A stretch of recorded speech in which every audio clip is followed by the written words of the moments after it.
Ngayon, kung tatalikuran po ng abogado na yon ang kanyang pirma, ako na po mismo ang magdidirect ng prosecution sa kanya para ma-disbar siya. Sapagkat ginagamit po niya yung opisina na yon.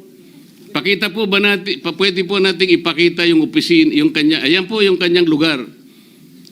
Ang opisina po niya ay sa Ermita, ngunit yan po ay ginagamit niyang address. Ayan po makikita ninyo. Notary Public 24/7. Ibig niyo sabihin, nandyan at hindi na natutulog yung abogado na yan. Sigurado meron isang tao dyan na pumipirma. At ginagaya na lamang nung kanyang staff o secretary yung pirma niya. Ganyan po palagi. Kalakaran. Kalakaran, ngunit hindi tama. Sapagkat sa batas po ng notaryo, kailangan nakaharap po yung magnunotaryo sa nagpapanotaryo.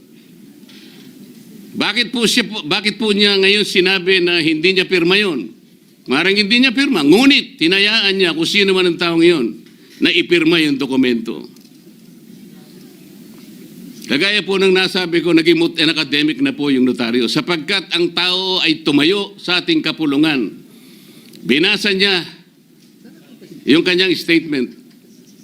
Yung mga bayarang media nga po, sinasabi pa kino-coach ko pa